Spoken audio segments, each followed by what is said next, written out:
alamin wa bihi nasta'in wa ala alihi wa din. Wassalatu wassalamu ala asrofil anbiya'i wal mursalin sayyidina wa maulana Muhammadin wa ala alihi wa sahbihi ajmain amma ba'du.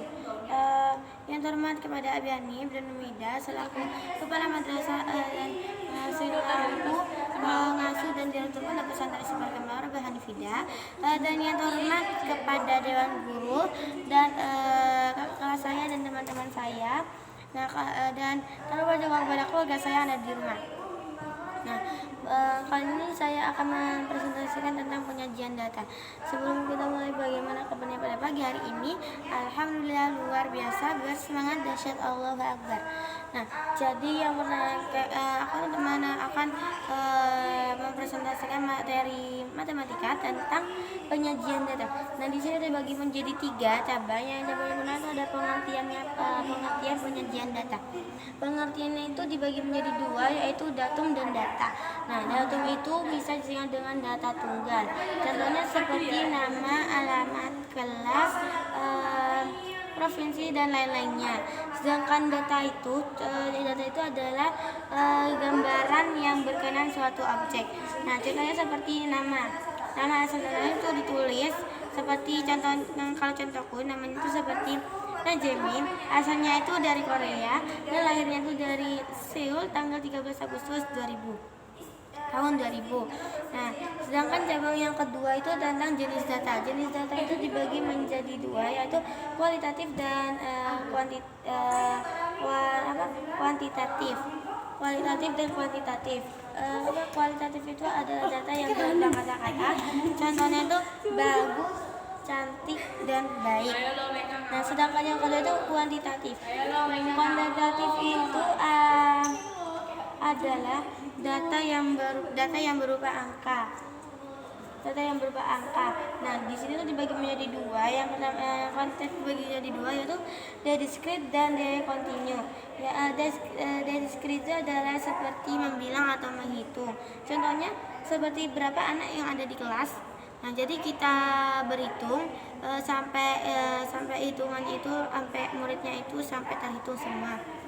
Terus yang kedua itu decontinue. Decontinue itu seperti melalui pengukuran. Jadi kita itu ukur tinggi badan atau berat badan kalian.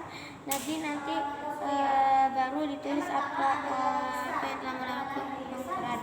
Kemudian seperti berapa tinggi anak itu. Berapa tinggi badan anak itu, jadi kita ukur melalui pengukuran. Nah, sedangkan cabang yang ketiga itu tentang penyajian data. Penyajian data itu dibagi menjadi 5. Yang pertama itu tentang piktogram.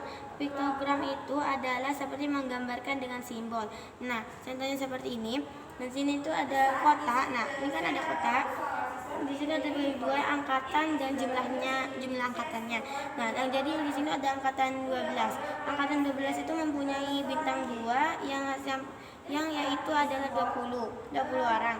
Sedangkan 13 itu mempunyai 3 bintang, yaitu berarti jumlahnya itu 30 orang. Jadi masing-masing jumlah itu masing-masing satu orang itu satu angkatan itu masing-masing satu bintang itu mempunyai 10 orang. Nah, terus yang kedua itu tentang tabel distribusi frekuensi. Tabel distribusi frekuensi itu contoh seperti ini. Di sini juga ada kotak. Terus tapi ini namanya itu jenis kelamin dan tabel frekuensi. Jenis kelaminnya itu laki-laki. Nah, jadi kita ini mempunyai jenis laki-laki, terus kita itu arsir. Nah, arsir dengan 1, 2, 3, terus 4, dan terus nanti kita geser ke ini. Jadi hasilnya itu 5. Terus sedangkan yang perempuan itu mempunyai tabel distribusi